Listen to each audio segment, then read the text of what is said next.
So good. Timeless, really. Yep. Oh, hello. I didn't see you there. I was just doing a little light reading on a document I like to call the U.S. Constitution. It's a fine piece of work. I recommend everyone try it out. Hey, everybody. Welcome to the last Sundays with Trace live on the back patio, 2 p.m. It's been a heck of a ride. Last week, as many of you know, was the convention where we decided the next congressional District 4 nominee for the Republican ballot to replace John Ratcliffe, and that's Pat Fallon. So congratulations to Pat. We're definitely happy to get behind him and know that he will do the best job of representing our conservative values here in CD4 up in DC. A few things I kind of want to talk about today. I think the key word is gratitude. I'm really thankful for the opportunity to have gone on this journey. You know, if it weren't for my wife, Amy, and all of our friends and family supporting me, this wouldn't have been possible. It was a very unique process, as you know, and I was able to keep working my full-time job to feed the family, which means a lot of late nights and weekends, and a lot of our friends gave their time and their talent to help with that. And for that, I'm forever grateful. You know, Amy and I don't have a simple life. We have a lot of challenges, and nothing is ever normal or ordinary, but she also doesn't ever hesitate to say, let's do the hard work. Let's do the hard thing. Let's try something new. And when opportunity knocks at the door, you know, we'll answer. I'm also grateful that I got to meet a lot of really great county and precinct chairs.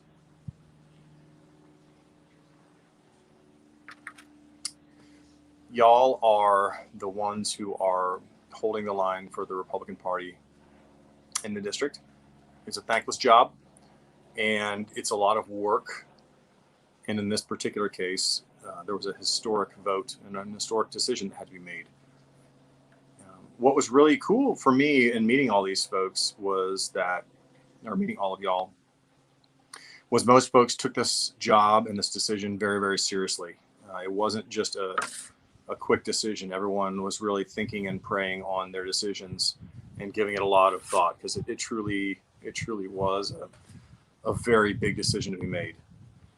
So I appreciate all of the county precinct chairs who had been serving already, doing the hard work before it was cool, so to speak. I'm also very, very thankful to have run with such a great field of candidates. This was very unique. The process, obviously, but many chairs had remarked to us, it's really impressive how y'all seem to actually genuinely like each other and get along. And we do. And I truly enjoy and I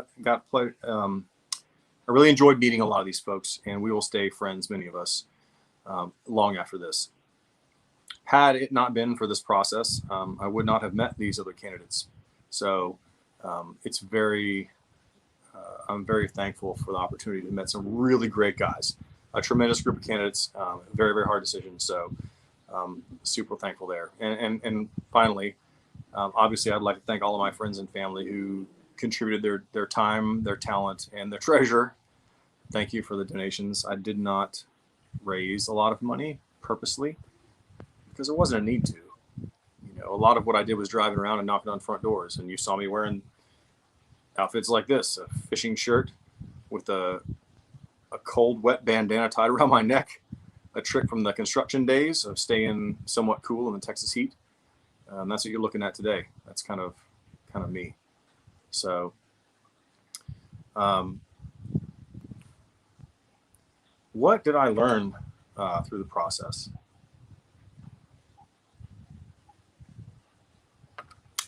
If you're wondering what I'm drinking here in my Yeti cup, it's a little professional Texas cold beer, because it's hot today, y'all.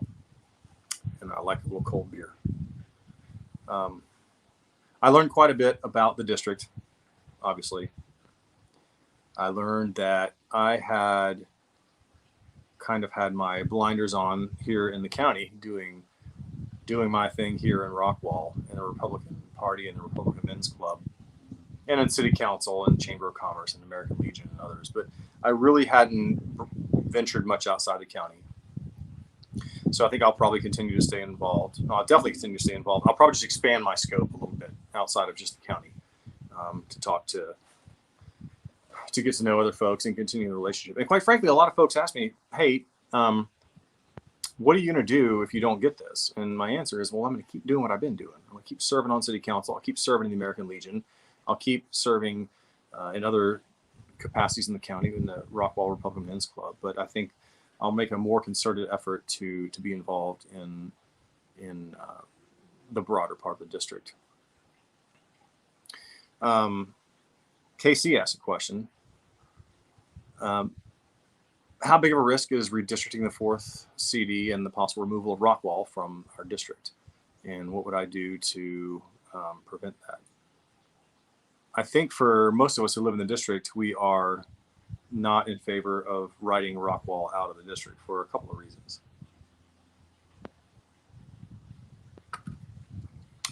First and foremost, most of us here in Rockwall don't see ourselves as part of Dallas, which is pretty blue. Furthermore, besides the physical and geographic barrier of the lake, we kind of identify more with the folks in Northeast Texas. So I think from that perspective, we don't want to be written out. I know that Senator Fallon, Congressman-elect, or our nominee, Pat Fallon, mentioned that he does not intend to write Rockwall out of the district, but the fact of the matter is that's decided by the Texas Senate and the redistricting committee. So I will be paying close attention to that, as will several other folks, and we hope that we can keep us here in CD4. Another question from KC. This is a real serious question. What's the best KTM, which is a motorcycle, for Big Bend backcountry routes? Well, I'm a little biased, but I would say the KTM 1290 Super Adventure R, because I've got 160 horsepower, and that thing can haul pretty much everything you need, like a pack mule. So, great question, Casey. Thank you so much for that. Let's see what else we got.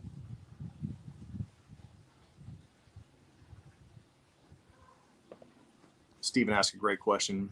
Top 3 things different from career politicians and those elected to be true representatives in their districts. There's a Will Rogers quote that I learned actually on this campaign trail. And it sounds a lot like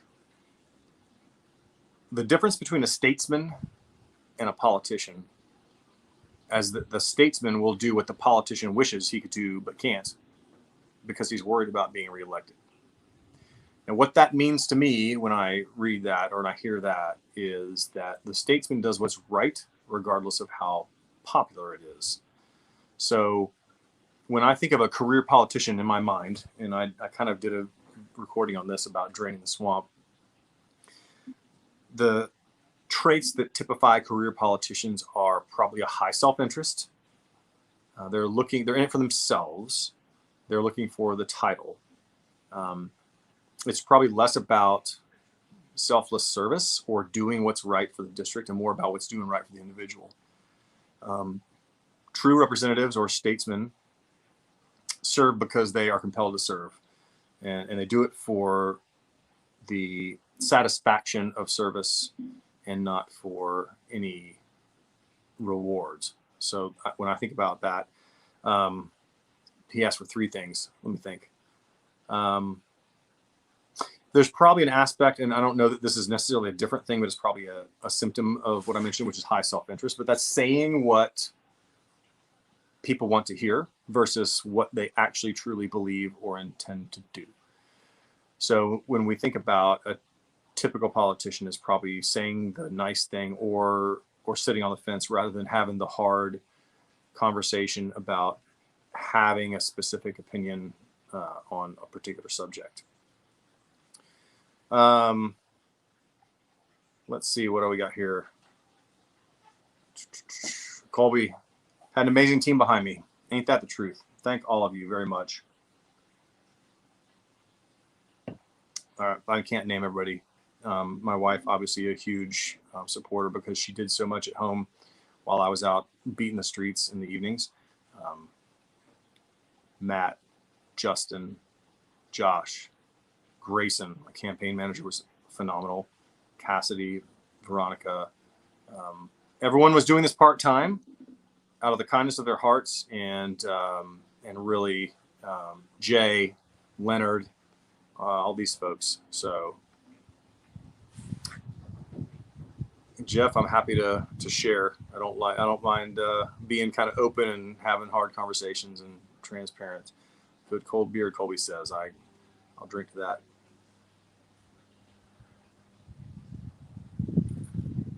James, thanks for the kind words. I agree. There's a different plan here, and that's fine. I'm totally fine with that. That's one of the things I mentioned early on was today, or in this past 5 months, I was following the plan that I believe was laid out for me. And when I think about what the intent was, initially it seemed like the intent was to run for Congress and go to Washington. And then it became, hey, maybe there is something else to be learned here. There's another lesson perhaps to be learned, or some people to meet. And gosh, I've learned a lot of good lessons. I met a lot of great people. And then Donnie Weisenbaker said to me, he said, maybe your role in all of this is to intersect and impact somebody else's life, and you may not even know why, but impact their life in a positive way. And I thought that was really cool and a unique and neat way of looking at things. And I kind of take solace in that. So,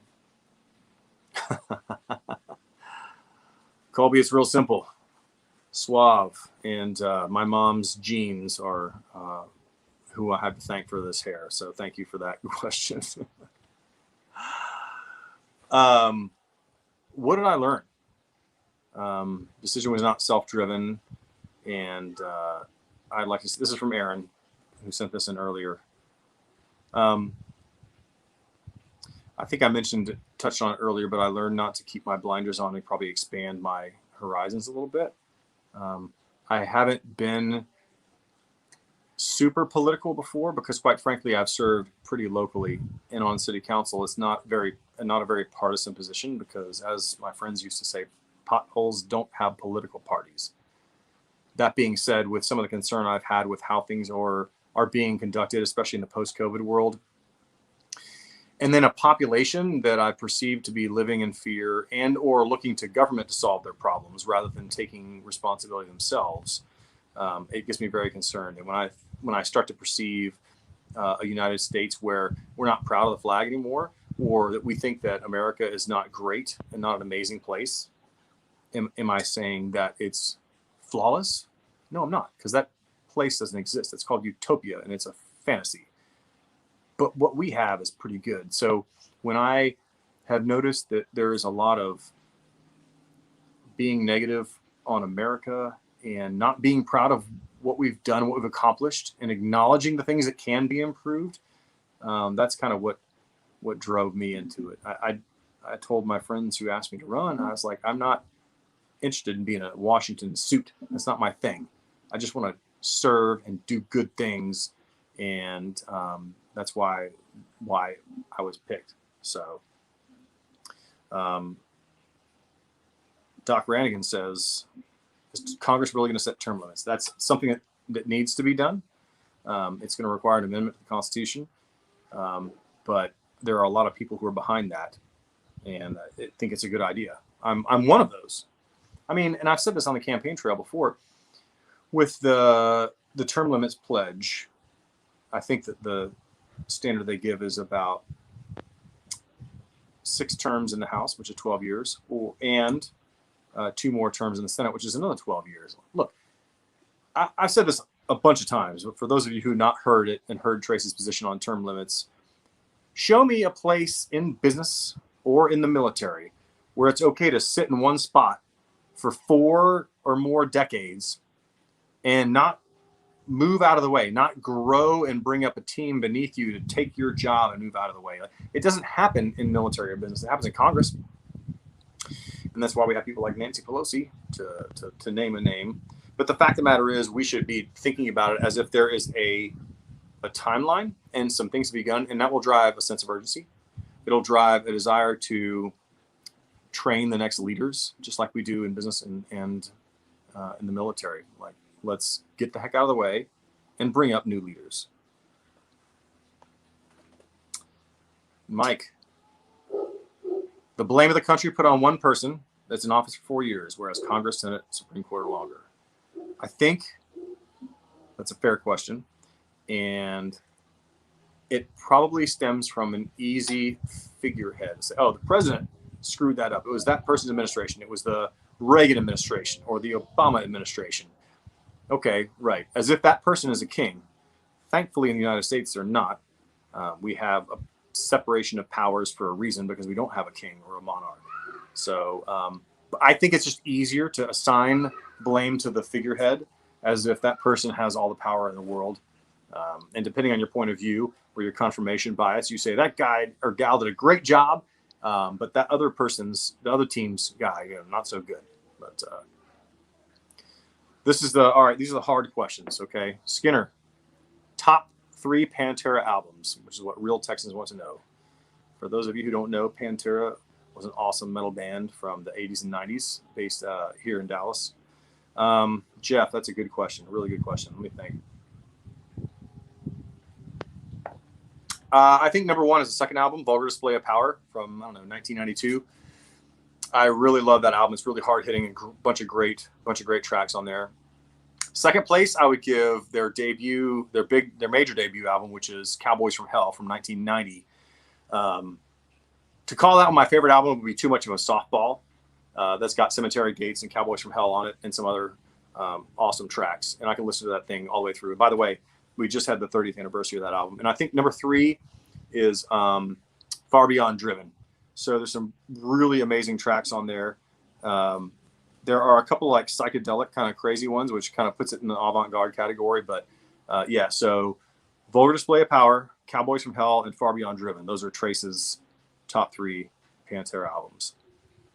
A couple other comments here.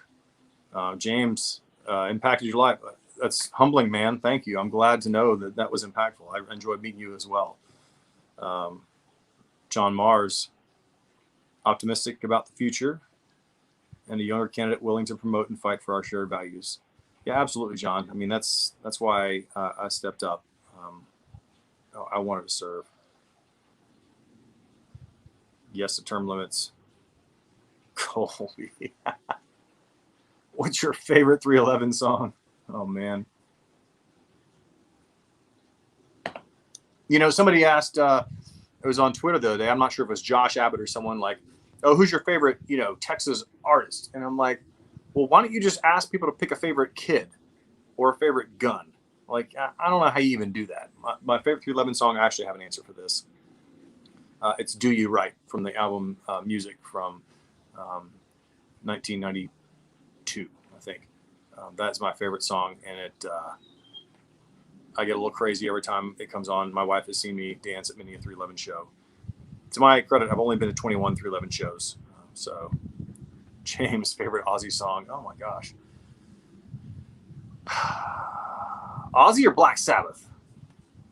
These are the hard-hitting questions that Congressional District 4 wants to know about, I think. I'll take a softball. Crazy Train. And Casey Campbell, another candidate here in Rockwall. Out of the 21 candidates, who is your favorite co-candidate living in Rockwall, under the age of 40, and whose initial are all C's, as in triple C? Yes, Casey, the public does indeed need to know who my favorite candidate is with the initials CCC. And that would be KCC Campbell. Big shocker. Other than that, folks, the big question I think that I get a lot of is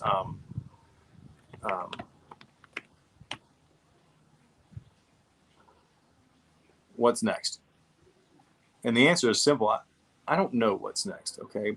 I wasn't looking for this when the opportunity came knocking, but it knocked at the door a couple of times, and we opened it and said we're going to go for this. Um, I hinted at it earlier when I talked about what I learned, and that was expanding beyond just Rockwall County as far as what I pay attention to. I've kind of been in my own little bubble, and as the kids are slightly older, not that much older, but I'm able to get away from the house a little more, and the more that I interacted within the district, I was able to meet really great people, and it kind of made me realize I had a myopic focus or a small geographic focus, and what I need to do is just pay more attention. So what's next is I'm going to pay more attention. I'm going to stay involved in the politics here in town in Rockwall County, and in the surrounding counties within the congressional district and our state senate district SD2, and our state house district HD 33.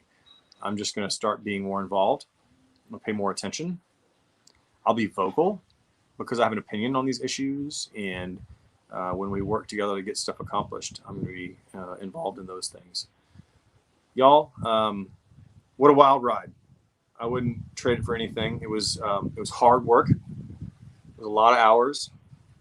It was stressful on the family, which is, I mean, our life isn't easy anyway, but it was also a great learning experience, and I met some really, really great people, and I learned a tremendous amount. And for that, I wouldn't trade anything. So,